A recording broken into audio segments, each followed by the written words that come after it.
Alors, bienvenue. Je vais peut-être déjà me présenter. Je suis Elodie Vidoni, naturopathe sur Bourg-Saint-Maurice. Avant ça, j'ai travaillé pendant 10 ans en pharmacie et encore avant, j'étais esthéticienne. Donc, je fais de la naturopathie et du massage. Ça vous dérange si j'enlève le masque? Non, pas du tout. Formidable. Moi, j'en mettrais bien aussi d'ailleurs. Vous pouvez, pas de souci. Alors, naturopathie, juste un petit mot sur l'origine du mot. Il y a deux choses qu'on peut dire. Soit on prend les origines latines et grecques, on a natura, nature et pathos, maladie. Soit on prend les origines plutôt anglaises. Path, en anglais, c'est chemin. Donc on peut aussi dire chemin de la nature, ou les maladies soignées par des techniques naturelles. Alors, qu'est-ce que c'est? On en était là. À votre avis, qu'est-ce que ça vous évoque, la naturopathie? Des mots, juste des mots.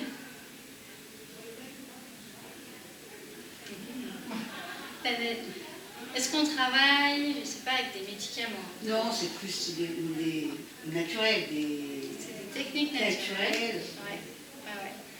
C'est une grande question. Hein. Ah bah oui, dans la naturopathie, c'est sûr. C'est le naturel et pas les médicaments. Pas de chimique. Alors, en fait, on va essayer en naturopathie, on n'essaye pas d'ailleurs, on fait. On prend soin de la santé, on vous apporte du bien-être, mais d'une manière vraiment hyper globale. Vous avez une prise en charge physique, donc ça peut être pour des douleurs, l'arthrose, des douleurs musculaires, quand on se tape, un bleu, ça peut être plein de choses, ça peut être chronique, donc une maladie qui évolue sur plusieurs années, ou ça peut être très ponctuel. Après, on prend aussi l'aspect psychique en compte, donc tout ce qui est émotionnel, s'il y a de la colère, s'il y a de la dévalorisation, s'il y a du stress, des angoisses, on va travailler sur tout ça. Et un dernier point, c'est l'aspect énergétique. L'aspect énergétique, c'est par exemple quand vous rencontrez une personne dans la rue, on n'a encore pas ouvert la bouche et on se dit je vais l'aimer ou celle-là elle va pas me plaire. Et c'est pas péjoratif, c'est plus fort que nous et en fait c'est ce qu'on appelle une rencontre d'aura. Et bon, ça fait un peu des fois trop prétentieux. Oui, prétentieux, ou en tout cas c'est pas un mot qu'on entend tous les jours, aura. Donc du coup on utilise plutôt le terme énergie. C'est nos énergies qui se rencontrent. Si elles sont en phase à ce moment-là, on a envie de parler à la personne, et si elles ne sont pas en phase, on n'a pas forcément envie de parler à cette personne maintenant, tout simplement. Donc la naturopathie, le terme pour définir tout ça, c'est une médecine holistique. C'est que ça reprend en compte vraiment la globalité de la personne, pas que le physique. Alors, les outils de la naturopathie, comment on fait pour vous aider, pour améliorer votre quotidien? La première chose, bien sûr, c'est l'alimentation, avec tout ce qui est épices et aromates, qui rentrent dans cette catégorie-là. Donc, ça ne date pas d'aujourd'hui. Hein. Il y a Hippocrate dans les années 400 avant Jésus-Christ qui nous disait que ton aliment soit ton médicament. Donc, c'est quelque chose qui remonte il y a très très longtemps.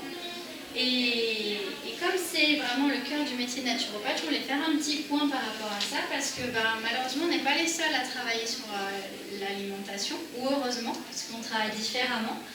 On a aussi des diététiciens, des médecins nutritionnistes, des nutritionnistes et les naturopathes.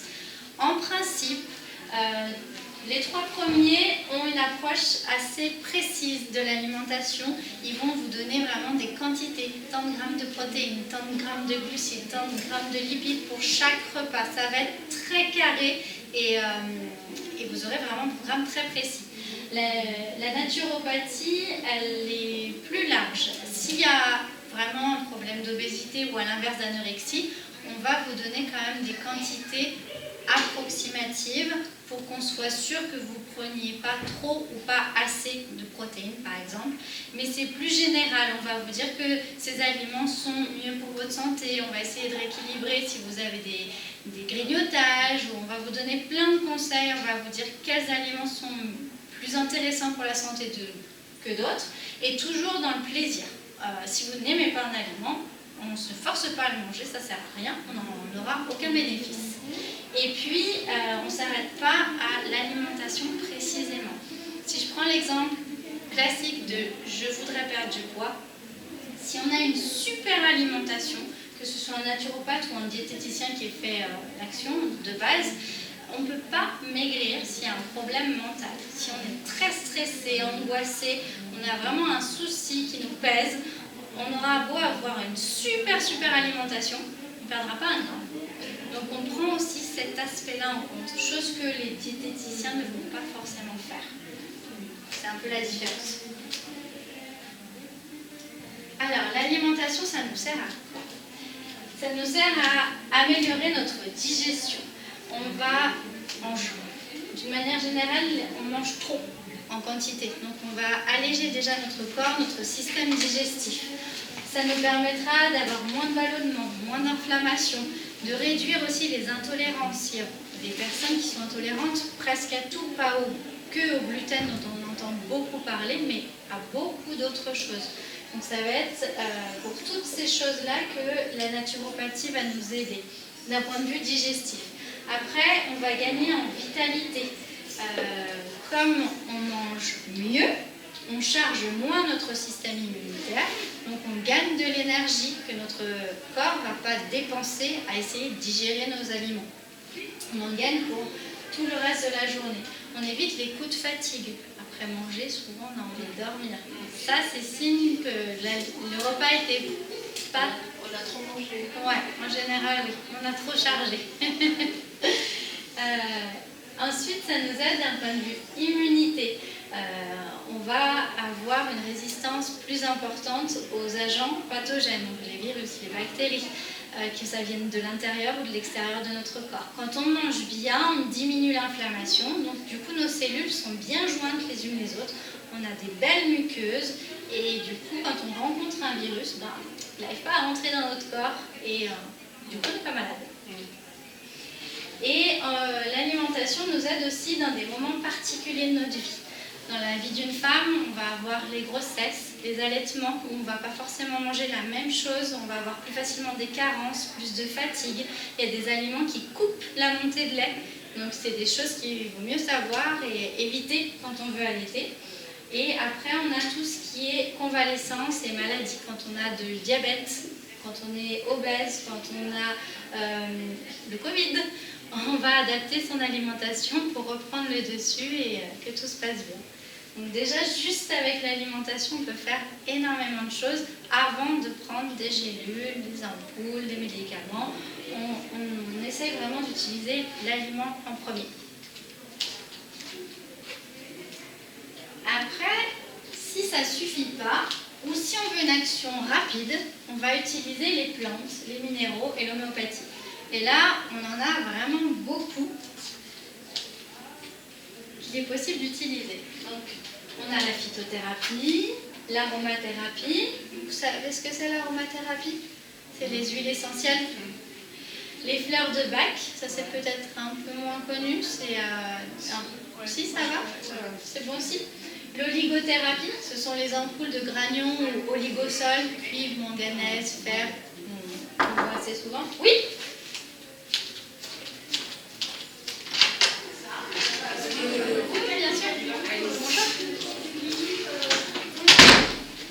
On a aussi l'homéopathie, bien connue, et la gémothérapie. Peut-être que ça parle moins. Oui, la gémothérapie. Ouais, c'est les bourgeons. On va prendre les bourgeons des plantes. Je vais le détailler juste après. Donc la phytothérapie, en fait, la définition, c'est traitement des maladies par les plantes ou leur extrait. Donc ça regroupe tous les autres, en fait, la phytothérapie. On va pouvoir utiliser des tisanes, on les oublie trop souvent les tisanes. C'est tout simple et ça marche super bien quand on est malade, une tisane de thym, une tisane de romarin, ça marche et on les oublie, donc c'est dommage. Après, on peut utiliser des gélules, des comprimés, des ampoules. Il y a des plantes qui ne sont pas super en goût, donc ça nous arrange bien aussi d'en trouver sous forme de gélules pour ne pas avoir le goût de la plante dans la bouche. Les huiles essentielles qu'on va développer, et tout ça par voie orale ou cutanée. C'est pareil, c'est quelque chose qui s'est beaucoup perdu ces dernières années, les cataplasmes. On faisait beaucoup à l'époque des cataplasmes sur les plaies, quand on tousse, quand on a une bronchite. Et bien ça marche toujours en fait.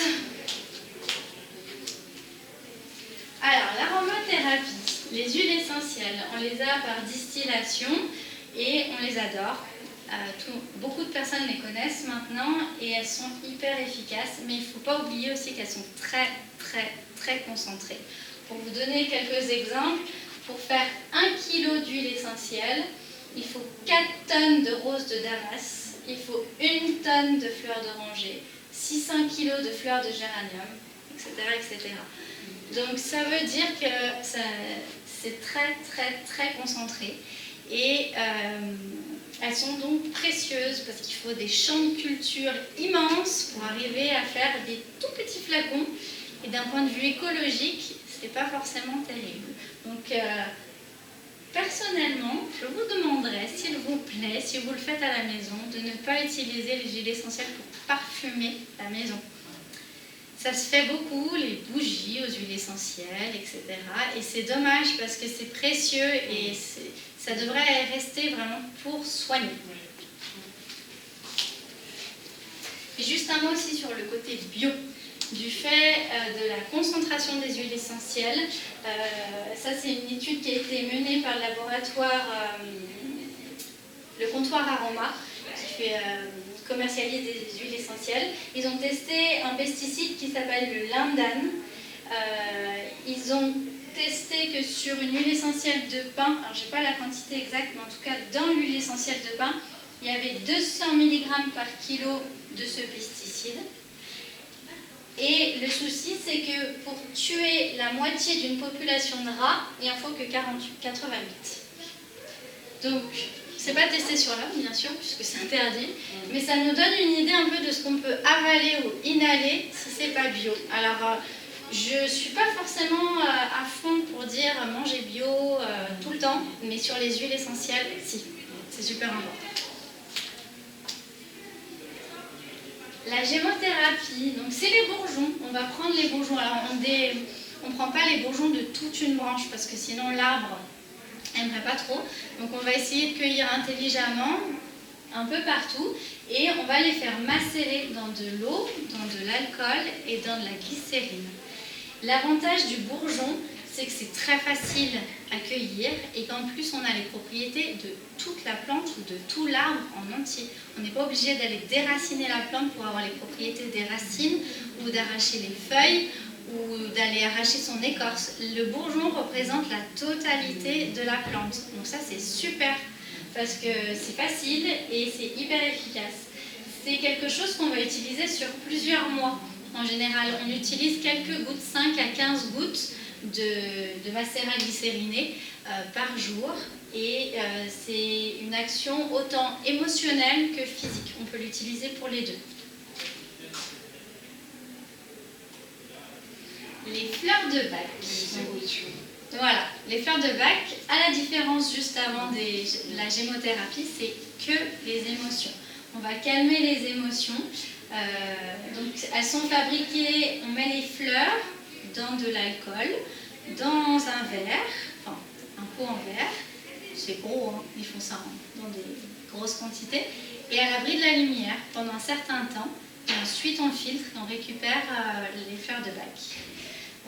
C'est pareil, c'est des utilisations soit sur 3 semaines, pour, par exemple si vous avez un terrain tout le temps stressé, ça va être des cures de 3 semaines. Par contre, dans le cas d'un décès par exemple, ça peut être utilisé très ponctuellement pour surmonter un examen, ou voilà, ça peut être des choses aussi ponctuelles.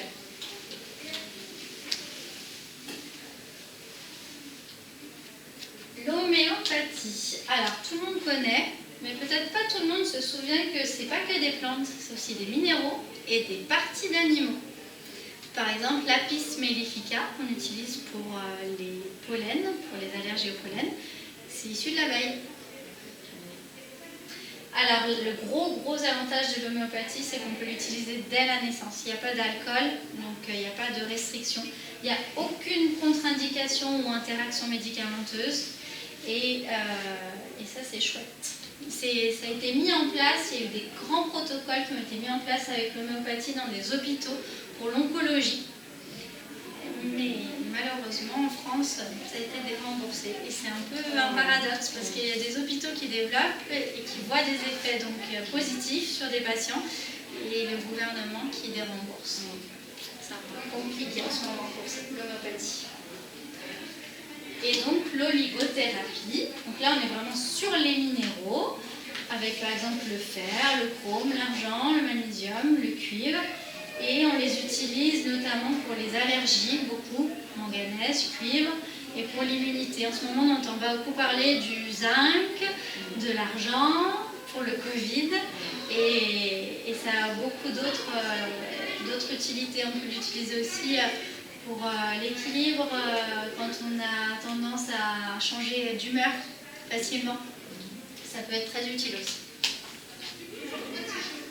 Donc on a vu les aliments, les plantes, minéraux et homéopathie, et on utilise aussi tout ce qui est exercice physique, parce que bien sûr ça fait partie de notre hygiène de vie quotidienne. Alors, exercice physique, ça signifie effort. Marcher pendant 30 minutes, 1 heure, prendre son vélo pour aller au travail, ce n'est pas un exercice physique. Pour que ce soit un exercice physique, hormis si on est en surpoids. Mais en principe, ce n'est pas un exercice physique.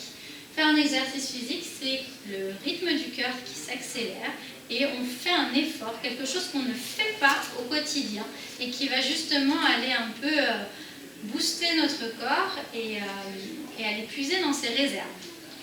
Ça va le stimuler et c'est très très très important. Toutes les personnes qui ont des douleurs, de l'arthrose, de l'arthrite, ça c'est des choses que les médecins généralistes maintenant conseillent énormément. On n'arrête pas le sport, surtout pas. Si on s'arrête, les articulations, ça se verrouille, les muscles durcissent, perdent leur flexibilité et en prenant de l'âge, ça ne s'améliore pas. Donc on essaie vraiment de rester dans la mobilité et donc de faire du sport. Idéalement, il faudrait pratiquer du sport quotidiennement. 20, 30 minutes, si vous adorez ça, pourquoi pas 1 heure par jour, mais c'est mieux de le faire tous les jours que 3 fois ou 1 fois par semaine. Ça a plus de bénéfices. Il n'y a pas longtemps, on entendait encore beaucoup de faire du sport 3 fois par semaine. En fait, il y a des nouvelles études qui sont sorties qui montrent que ça n'apporte pas grand-chose de faire du sport 3 fois par semaine par rapport à faire du sport beaucoup moins en termes de temps, mais tous les jours. Et dans activité physique, il y a aussi tout ce qui est relaxation et étirement. Si on veut pouvoir vieillir de manière sereine et ne pas avoir des douleurs qui apparaissent ou ne plus pouvoir aller lasser ses chaussures, c'est bien de s'étirer et ça, ce serait bien de le faire tous les jours dans l'idéal aussi. On va essayer d'aller détendre, étirer nos articulations, nos muscles. On est les 3/4 du temps au travail, soit assis, soit debout. On a souvent les vertèbres qui sont tassées et du coup, le yoga, entre autres, fait beaucoup de bien à notre corps. Mais on peut faire des choses toutes simples, hein. Le matin en se levant, juste tourner la tête, mobiliser les épaules, ça c'est déjà super. Et la dernière chose, c'est les spécialités. Donc, les naturopathes en général utilisent les aliments, les plantes et l'hygiène physique pour rééquilibrer les troubles, mais on a tous une spécialité. Donc là, je vais vous parler de la mienne, il en existe plein. Du coup, si vous allez voir des naturopathes, ce ne sera jamais la même chose. On n'a pas la même approche et on a des outils complémentaires. Donc la mienne, c'est les massages. Comme j'étais esthéticienne avant d'être naturopathe, j'ai gardé les massages. Donc je vous propose des massages. Le californien, c'est un massage pour la détente physique. Après, on a le massage lymphatique. Le massage lymphatique, on peut le faire de 2 façons. On peut le faire que sur les jambes, et ça va être plus pour les œdèmes, quand on a les jambes qui gonflent l'été. Ça peut être l'hiver, mais c'est plus rare. Ou alors, ça peut être sur tout le corps, et ça va activer le système immunitaire et la vitalité. Massage pour la circulation veineuse, c'est plus pareil, estival, quand on a des douleurs au niveau des jambes. Le massage minceur, pourquoi pas aussi, quand on a des zones un petit peu trop enrobées, on va dire. Et le massage Abhyanga, ça c'est le mieux pour moi, après c'est mon avis personnel.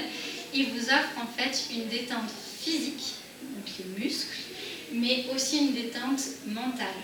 On sort, on est vraiment calme, apaisé, mais alors il n'est pas du tout pareil d'une personne à l'autre. C'est un message très personnalisé. Il peut être très appuyé ou très léger, il peut être assez dynamique ou très lent, et l'huile utilisée ne sera pas la même d'une personne à l'autre. Je vais l'adapter. Donc ça, en général, on parle 5 minutes avant de faire le massage, et j'adapte tout ça en fonction de vous. Et il dure 1h30. Et maintenant, je sais plus le dernier mot. Il dure 1h30. D'accord. Ouais. Oui, vous avez le temps. Et il y en a 3 à gagner à la tombola. C'est vrai. Et vous êtes sur Bourg-Saint-Maurice?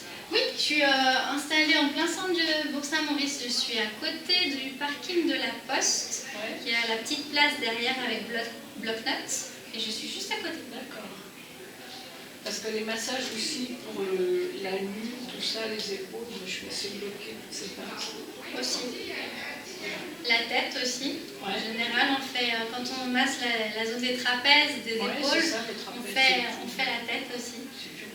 Oui. C'est une zone qu'on travaille tous les jours. Hein, elle est importante, cette zone.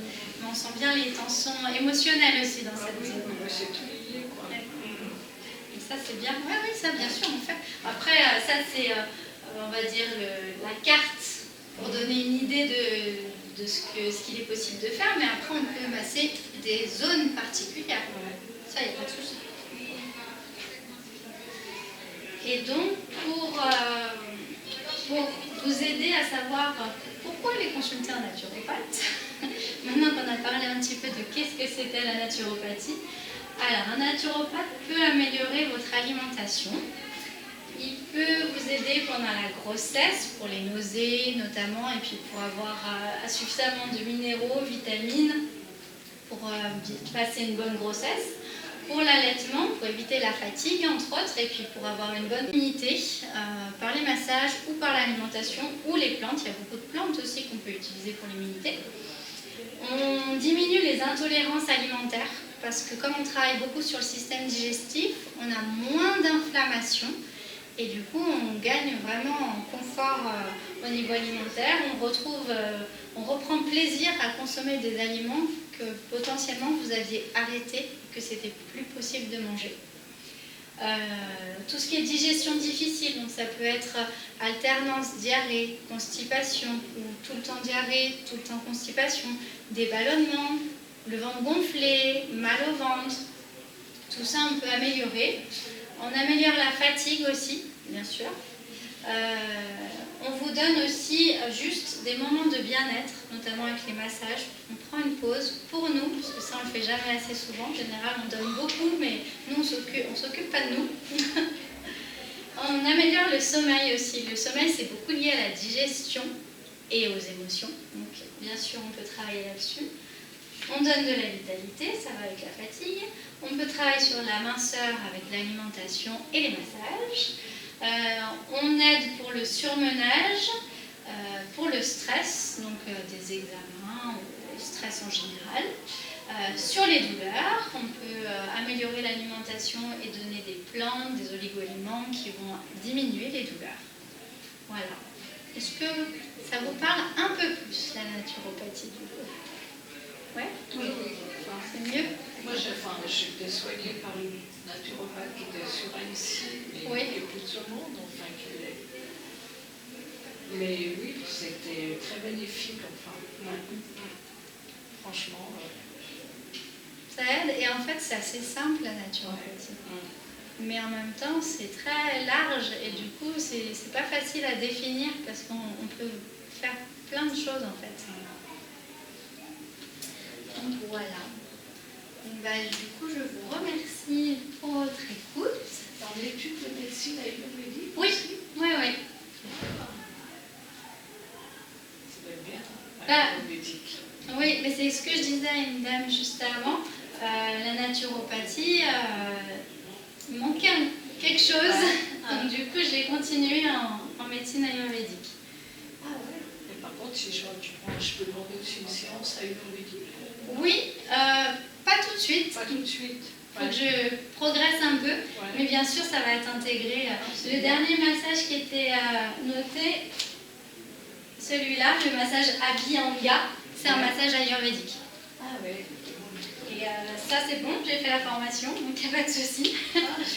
Mais après, même en termes d'alimentation, du coup, mes conseils vont changer dans l'avenir, parce que la médecine ayurvédique travaille énormément aussi sur l'alimentation. Mais il y a des petites différences avec la naturopathie. C'est plus précis, la médecine ayurvédique. J'ai une question, c'est quoi la médecine Ayurvédique, très bonne question. C'est la médecine la plus vieille du monde, elle est plus vieille de 5000 ans. Et est-ce que, si je vous dis médecine chinoise, peut-être que ça vous parle un peu? Et bien, médecine ayurvédique, c'est assez similaire. C'est l'inverse du système français. En France, quand on est malade, on va voir le médecin. En Inde, quand on est malade, c'est pas normal.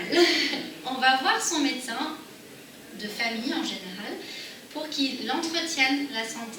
Et quand on tombe malade, c'est que le médecin n'a pas fait son travail correctement. Et bien sûr, il va vous soigner, mais c'est de sa faute si vous êtes malade. Et en France, on fonctionne à l'inverse. Et c'est pas prêt de changer à mon avis, parce que du coup, en Inde, ils consomment quand même beaucoup moins de médicaments que les Français. Et je pense pas que ça arrange la France de diminuer la vente de médicaments. On est les champions. Hein. Ouais, on est les champions. C'est triste, c'est un peu Ouais, triste. c'est triste parce qu'elle est impossible. Oui, bah, j'ai fait 10 ans de pharmacie et les effets secondaires, c'est terrible. Au début, il y a 3 médicaments, puis un autre parce qu'il y a des effets secondaires, puis un autre parce qu'il y a d'autres effets secondaires, et en fait, ça ne s'arrête jamais. Donc ça, c'est bien. Voilà. Vous avez des questions? C'était tellement clair. Très bien.